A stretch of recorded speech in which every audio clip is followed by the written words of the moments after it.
poor girl borrows money from a millionaire to save her mother. But what happened next shocked her. Hello everyone. Before we begin today's story, I have a small favor to ask. Please hit subscribe and turn on the notification bell so you never miss our channel's new videos.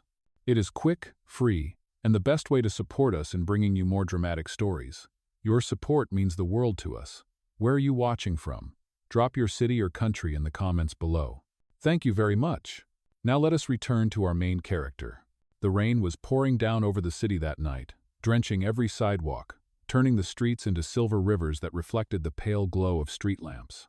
Claire clutched her thin coat tighter around her shoulders as she rushed across the crosswalk. In her hand, she carried a crumpled envelope that held the last remnants of her savings. She had been to 3 banks already that day, begging for a loan, but each rejection left her heart heavier. All she could hear in her head was the beeping of the hospital monitor, the shallow breaths of her mother lying in the intensive care unit. The doctor had told her that without an urgent surgery that would cost more than $30,000, her mother would not survive the month. Claire was a waitress at a small diner, working double shifts just to cover rent and food. $30,000 might as well have been $30 million. But for her mother, she would not give up. She had heard whispers from her coworkers about a private financier, a man who lent money without collateral. No one knew much about him, except one thing: he was unimaginably rich, the kind of man who made others nervous just by walking into a room. His name was Alexander Grant. Claire hesitated as she stood in front of the tall glass tower that bore his company's name in gleaming silver letters. Her shoes were soaked, her hair clung to her face, and her cheap coat dripped rainwater onto the marble floor of the lobby as she stepped inside. The receptionist gave her a doubtful look, as though she had wandered into the wrong world. And perhaps she had. "Do you have an appointment?" the receptionist asked sharply. Claire swallowed. Her voice trembled, but she forced the words out. "Please, I need to see Mr. Grant. It is urgent." The woman behind the desk arched a brow, clearly unimpressed. But before she could dismiss Claire, a deep voice echoed across the lobby. "Let her through." Claire turned, startled. There he was, Alexander Grant, in a tailored suit that probably cost more than her entire yearly wage. His presence filled the room with authority. He looked at her not with kindness, but with a sharp curiosity, as though trying to decide if she was trouble. Claire lowered her eyes, clutching the envelope tighter. "I am sorry to bother you, Mr. Grant, but I need to borrow money. My mother, she needs surgery, and I have nowhere else to go." For a long moment, silence hung heavy between them, broken only by the faint hum of the building's lights. Alexander studied her, his expression unreadable. Most people begged him for business deals or lucrative contracts. No one had ever come to him this drenched and desperate, asking for money not to make more money, but to save a life. He finally spoke, his tone calm but edged with something Claire could not place. "People do not usually come to me for charity. Do you understand what it means to owe a man like me money?" Her throat tightened. "I do. I will work as many jobs as I can. I will pay back every cent. Please, she is all I have." Her words carried no polish, no clever bargaining, only raw desperation. And in that instant, something flickered in Alexander's eyes, something close to intrigue. He gestured for her to follow him toward the elevator. "Very well. Let us discuss the terms." Claire's heart pounded as the elevator doors closed.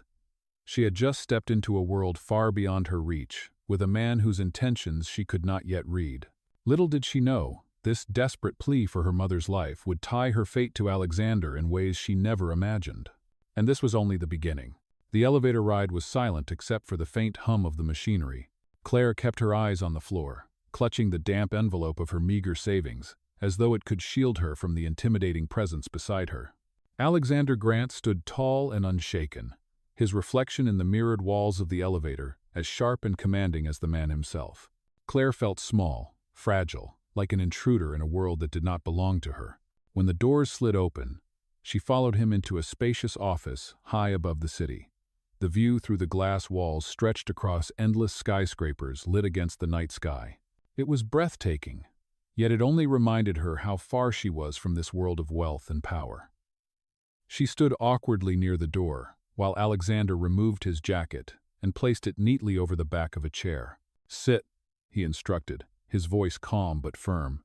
Claire obeyed, lowering herself onto a leather chair that seemed too expensive for her to even touch. Her wet shoes squeaked faintly against the polished floor. Alexander sat across from her, steepling his fingers as he studied her. "You need $30,000, he said evenly, as though repeating a line from a contract. "That is not a small sum. And you are asking me, a man you have never met, to hand it to you without hesitation. Why should I?" Claire's throat tightened. She pushed the envelope across the desk, the bills inside barely more than a token gesture. "This is everything I have. It is only a few $100s, but I will work as long as it takes. I promise I will repay every cent. My mother's surgery cannot wait." Alexander glanced at the envelope but did not touch it. Instead, his piercing gaze remained fixed on her face. "I do not operate like a bank. I do not give out money without terms. If I lend you this amount, it will come with conditions. Do you understand?" Her hands trembled in her lap. "Yes, whatever the conditions are, I will accept them." He leaned back, his tone measured, his words deliberate. "Very well. I will give you $30,000. In return, you will agree to be my wife." Claire froze. She was certain she had misheard him. "Your wife?" "It will be a marriage in name only," Alexander clarified. "A contract. There will be no intimacy, no affection expected. I require a wife for appearances. My family and my board of directors are pressuring me to settle down, to prove I am capable of stability. I have no desire for a real marriage, but I do need someone willing to play the part." Her mind spun. This was absurd, unreal. Marriage was supposed to be about love, about trust. And here he was, offering it like a business transaction. But then, she thought of her mother, the beeping monitors, the pale, fragile hands clutching hers in the hospital bed, the doctor's words that every day mattered. Claire swallowed hard. "If I agree, my mother will get the surgery immediately?"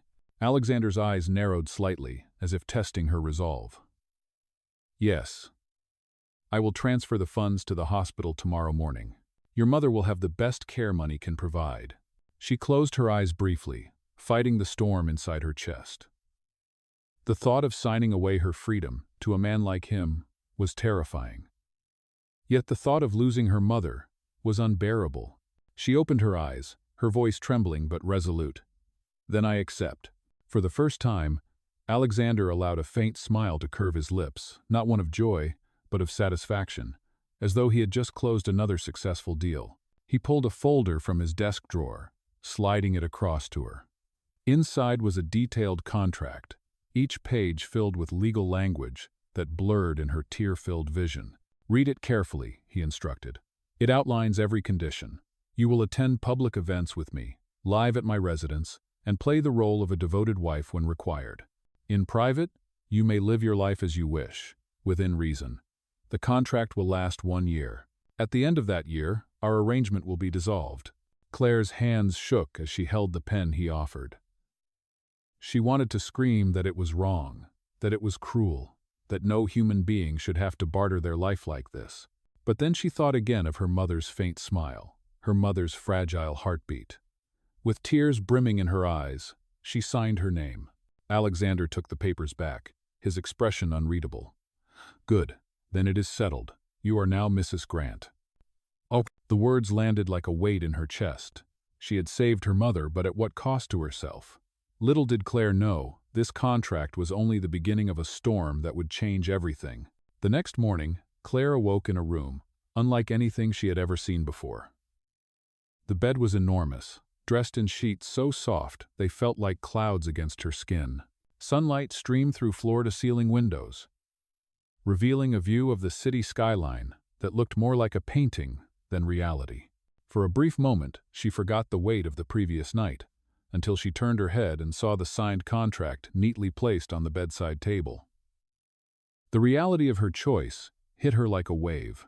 She was no longer just Claire, the struggling waitress. On paper, she was now Mrs. Grant. She rose quietly, trying to shake the unease in her chest. She tiptoed into the kitchen, only to stop short. The kitchen alone was larger than the apartment she had shared with her mother. Shiny appliances hummed softly, their purpose foreign to her.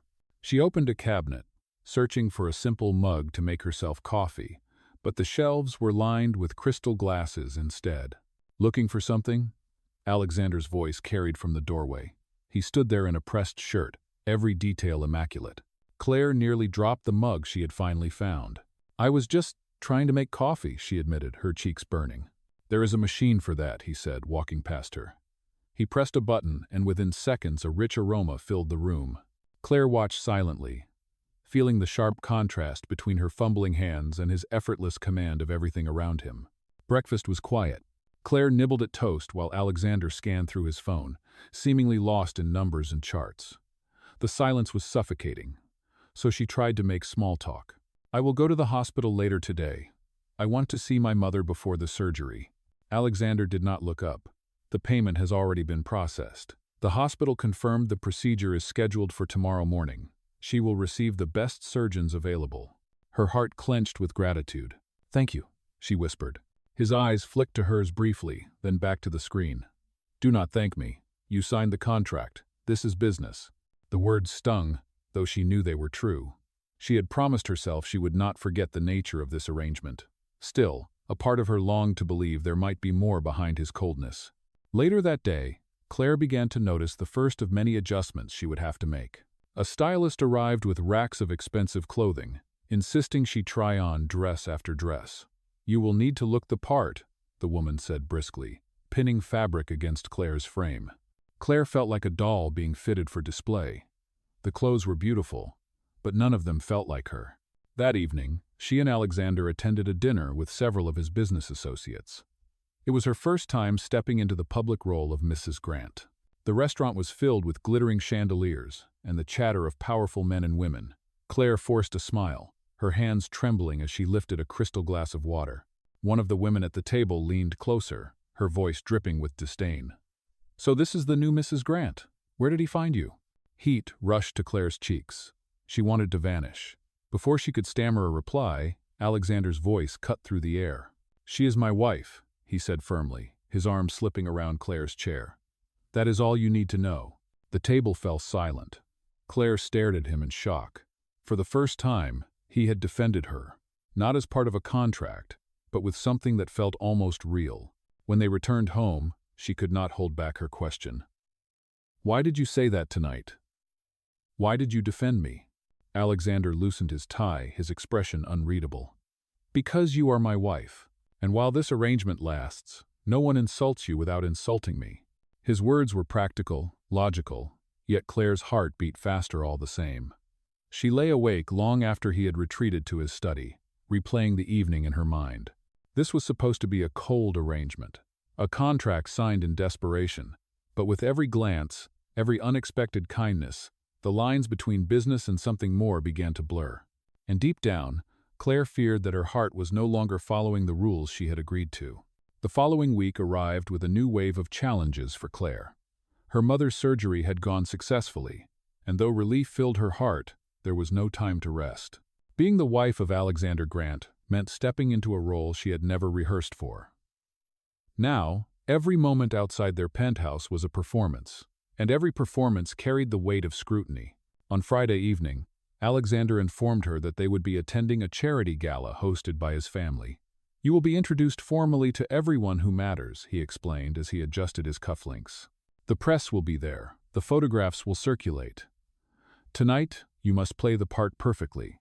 Claire's stomach tightened. She had worn borrowed gowns before for the sake of appearances, but this was different. The stylist had chosen a midnight blue dress that shimmered under the light, elegant and refined. A gown that belonged to someone who was used to applause and champagne, not to a waitress who had once counted pennies for bus fare. When the car arrived at the grand hall, flashbulbs exploded the moment they stepped out. Claire blinked against the blinding light, forcing herself to hold Alexander's arm with practiced poise. His face remained perfectly composed, as if cameras were a natural extension of his life. She, on the other hand, felt every stare cutting into her, measuring her, silently questioning her worth. Inside, the gala was a sea of glittering gowns, tailored suits, and carefully rehearsed smiles. Waiters carried silver trays of hors d'oeuvres, while a string quartet filled the air with soft music. Alexander guided her through the crowd, greeting board members, investors, and relatives with calm precision. Claire nodded politely, her smile strained, her palms damp beneath her clutch. Then came the inevitable. A tall woman with striking features approached, her tone dripping with familiarity. "Alexander," she purred, ignoring Claire entirely. "You never told me you had married." "This is my wife, Claire," Alexander said firmly, placing a steady hand on the small of Claire's back. The woman's eyes finally slid toward her, cool and dismissive. "How unexpected." She gave a thin smile before turning back to Alexander. "We must catch up soon." "Alone." Claire's chest tightened, but she kept her expression calm. She reminded herself that this was part of the contract. She was here to play the role, nothing more. Yet when Alexander's arm tightened slightly against her back, it sent a confusing warmth through her chest. Later that evening, as they posed for photographs, the press shouted questions. "Mr. Grant, how long have you been married? Where did you two meet? Mrs. Grant, what charity causes are closest to your heart?" Claire froze for a split second, panic rising. But before she could stumble, Alexander answered smoothly, weaving a believable story about how they had met at a business dinner, how their connection had grown naturally. He spoke with such conviction that even Claire found herself almost believing it. As the evening drew to a close, they slipped into the car. Claire let out a long breath, exhaustion etched on her face. "I nearly ruined everything tonight," she murmured. Alexander glanced at her. "You did not ruin anything. You managed well, considering you have never faced such a crowd before." She looked at him, surprised. That almost sounded like a compliment. "No." A small smile tugged at his lips, though he quickly hid it. "Do not let it go to your head. We have a long year ahead, and you will need to get used to this." Claire leaned back against the seat, staring out at the passing city lights. For the first time since signing the contract, she realized that playing the role of Mrs. Grant would not simply be about appearances. It would mean enduring whispers, skepticism, and the constant reminder that she did not belong. Yet beneath all the tension, a strange thought took root. For a brief moment at the gala, when Alexander had defended her, when he had spoken for them, both as though they were truly united, she had felt something real, and that terrified her more than anything else. Because this was supposed to be fake, and already her heart was betraying her. The days following the gala were quieter. But the tension between Claire and Alexander grew in ways neither of them wanted to admit. Their lives settled into a strange rhythm. During the day, Alexander was consumed by meetings and phone calls, while Claire tried to navigate her new role inside the enormous penthouse. She spent her mornings visiting her mother at the hospital, where the doctors praised her mother's progress after the surgery. Those visits reminded Claire why she had made the deal in the first place. But every night, when she returned home, she was once again Mrs. Grant. Alexander expected her to attend dinners, pose at public functions, and accompany him to social gatherings where every eye seemed to watch them. At first, she told herself it was only acting. She would smile, hold his arm, and nod at the right moments. Yet somewhere along the way, the lines blurred. One evening, after another dinner with investors, Claire slipped off her heels the moment they returned to the penthouse. "I do not know how you endure nights like that," she muttered, rubbing her sore feet. Alexander glanced at her, loosening his tie. "It is part of the life I lead. Appearances matter more than truth." She looked at him, her voice soft but edged with honesty. "Maybe that is why people think you have no heart." The words hung between them, daring and sharp. She expected anger, maybe even a warning.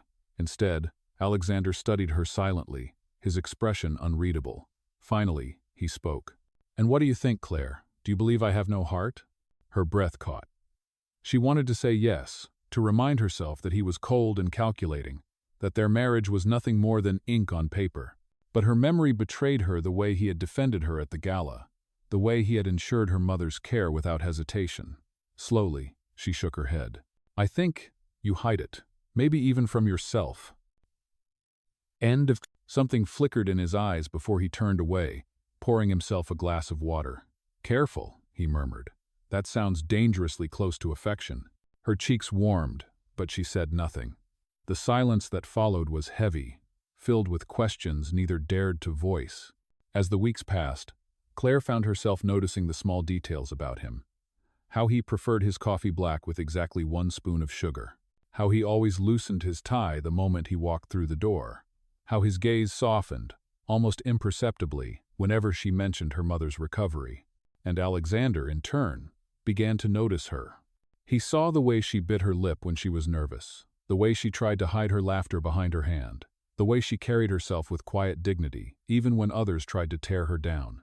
The contract had been clear: no intimacy, no affection, no real connection.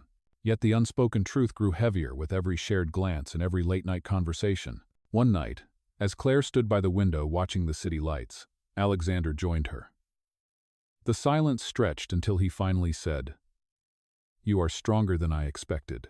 She turned to him, startled. That almost sounded like a compliment. This time, he did not hide his smile. Do not get used to it.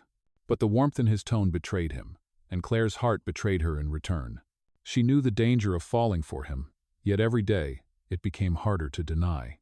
And somewhere deep inside, she feared what would happen when the year of their contract came to an end, because by then, her heart might already belong to him completely. The fragile balance between Claire and Alexander began to crack when whispers started circulating in the press. At first, it was harmless speculation, questions about their whirlwind marriage, curiosity about Claire's background. But soon, the tone shifted. One morning, as Claire entered the dining room, she found a glossy magazine spread open on the table. The headline screamed in bold letters, "Who is Mrs. Grant? From waitress to millionaire's wife in one night." The article was filled with details from her past, her job at the diner, her mother's illness, even the eviction notice she had once received. Her hands trembled as she flipped through the pages. "How did they get all of this?" she whispered. Alexander, seated at the head of the table, looked grim. "They pay for information.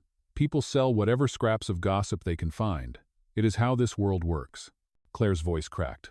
"They are painting me as a gold digger. They are saying I trapped you." He met her eyes, steady and unflinching. "Do not let it rattle you. They will talk no matter what you do." But it did rattle her. Everywhere she went, she felt the eyes of strangers lingering a little too long, whispering when she passed. At the grocery store, she overheard a woman muttering, "That is her, the waitress who married rich." Claire's cheeks burned with shame, even though she knew the truth. The pressure only grew when Alexander's business rivals began to circle. At a shareholder meeting, one man sneered openly, "We need a leader who makes decisions with his head, not one distracted by a sham marriage to a girl from the streets." The words cut deeper than any tabloid headline. Claire sat silently beside Alexander, wishing she could disappear. After the meeting, she confronted him. "They are right. I am hurting your reputation. I should not be here." His jaw tightened. "Do not say that. You are my wife, Claire." Her eyes welled with tears. "But it is not real. None of this is real." For the first time, anger flashed in his gaze. "Do you think I would have chosen you if I did not believe you could stand by my side? Contract or not, you are mine." The intensity in his words both frightened and stirred her. She wanted to believe him, but the world outside their penthouse seemed determined to tear them apart. Days later, matters grew worse. A rival company leaked a photograph of the contract, her signature scrawled across the page, her fate sealed in ink. The tabloids erupted, accusing her of being nothing more than a paid actress in Alexander's elaborate deception. Claire's world collapsed in an instant. She could not step outside without cameras flashing in her face, without strangers shouting cruel questions. Her mother, still recovering in the hospital, began receiving calls from reporters. Late one night, Claire sat alone in the darkened living room, her heart heavy with despair. Alexander found her there, her eyes red from crying. "I cannot do this," she whispered. "They know everything. The contract, the truth. I am ruining you." He crossed the room and knelt in front of her, his hands firm on her trembling ones. "Listen to me, Claire. They can print their lies, they can twist the truth, but they cannot decide what we are. Only we can." Her tears fell freely. "But what are we, Alexander? A contract? A deal?" He hesitated, his grip tightening as if he feared losing her. For once, the man who always had an answer was silent. And in that silence, Claire realized the truth was more dangerous than she had ever imagined. The world was ready to expose them, and their fragile connection was hanging by a thread. The storm broke the very next morning. Newspapers plastered the leaked contract across their front pages, and every headline screamed betrayal. Sham marriage exposed, one declared. Waitress paid to be millionaire's wife, shouted another. Claire sat frozen at the kitchen table, her fingers clutching the crumpled paper as if she could will the words to vanish. The world now knew everything. The whispers had turned into a roar. Alexander entered the room, his expression a mask of steel. "Do not read that garbage," he said, trying to snatch the paper from her hands. Her voice shook with fury and heartbreak. "It is not garbage, Alexander. It is the truth. They know about the contract. They know I never belonged here." "Ari," he slammed the paper onto the counter, his composure breaking. "I told you before, what matters is what we decide, not them." Tears blurred her vision as she rose to her feet. "What we decide? It was never we, Alexander. It was you. You wrote the terms. You set the rules. And I was desperate enough to sign away my dignity." For a moment, silence stretched heavy between them, only the sound of Claire's ragged breathing filling the air. Then she whispered the words she had been afraid to say aloud. "I cannot stay here anymore." His chest rose sharply, as if her words had struck him like a physical blow. "Claire, do not do this." But she shook her head, her heart breaking with each syllable. "I cannot keep pretending, not when the world sees me as a fraud, and not when I no longer know what is real between us." She turned before he could stop her, fleeing to the guest room where she stuffed clothes into a small bag. Alexander followed, his voice rough with desperation.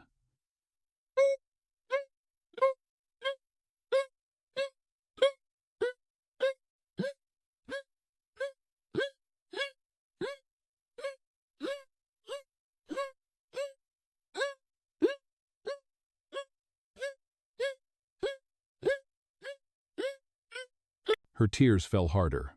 "That is the problem, Alexander. I do not know you at all. You hide behind contracts, behind power, behind that cold mask. I do not know if you ever cared about me, or if I was just convenient." He reached for her arm, but she stepped back, clutching the bag like a shield. "Please," she whispered, her voice breaking. "Let me go." For the first time, Alexander's hand fell uselessly to his side. He watched as she walked out the door, the echo of her footsteps fading down the hall. When the silence returned, it was crushing. The penthouse that once felt like an untouchable fortress now felt hollow, stripped of its illusion of control. And for Alexander Grant, a man who had never allowed himself to lose, the absence of Claire was the first defeat that cut deeper than any business loss. Claire returned to her mother's small apartment, seeking comfort in the familiar walls she had once called home. The air smelled faintly of lavender detergent, and the peeling wallpaper was a sharp contrast to the glittering halls of Alexander's world. Yet in this simplicity, she felt safe. Or at least, she wanted to believe she was safe. But safety did not erase the ache in her chest. Every time she closed her eyes, she saw Alexander's face, his hand falling helplessly to his side as she walked away. She told herself it was the right choice, that the truth of the contract had poisoned whatever fragile bond they had shared. Still, her heart whispered doubts in the quiet of the night. Meanwhile, Alexander was unraveling. For years, he had built his empire on control, every move calculated, every risk managed. But Claire's absence left him restless, unable to focus, haunted by the echo of her voice. In meetings, he snapped at colleagues. At night, he poured himself drinks that did little to dull the gnawing emptiness. For the first time in his life, money and power meant nothing. Then came the board meeting that pushed him to the edge. One of his senior advisors smirked as he slid the leaked contract across the table. "This scandal is a liability. Step down, Alexander, before you drag the company down with you." Something inside him snapped. He slammed his hand on the table. "Do you think I built this empire just to watch it collapse because of your cowardice? Claire is my wife, and I will not let any of you insult her again." The room fell silent. His declaration was reckless, bold, and for once, entirely from the heart.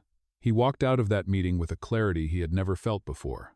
He did not want a contract. He did not want appearances. He wanted Claire. That evening, Alexander appeared at the small apartment, his suit rumpled, his eyes tired but burning with determination. Claire opened the door, her breath catching at the sight of him. "You should not be here," she whispered. "I should have been here long ago," he replied, his voice raw. He pulled a folded piece of paper from his pocket, the very contract that had bound them together. Without hesitation, he tore it in half, then again, until the shreds fell to the floor. Claire stared, stunned. "Why would you do that?" "Because I do not want a contract," he said, stepping closer. "I do not want a fake wife, or a year-long arrangement. I want you, only you. Not because of what you signed, but because of who you are." Her eyes filled with tears, her heart warring between hope and fear. "And if the world never believes us? If they keep calling me a fraud?" He cupped her face gently, his thumb brushing away a tear. "Then let them. I will spend every day proving to you, and to them, that what I feel for you is real." In that moment, the weight of lies and contracts began to lift, replaced by something fragile but true.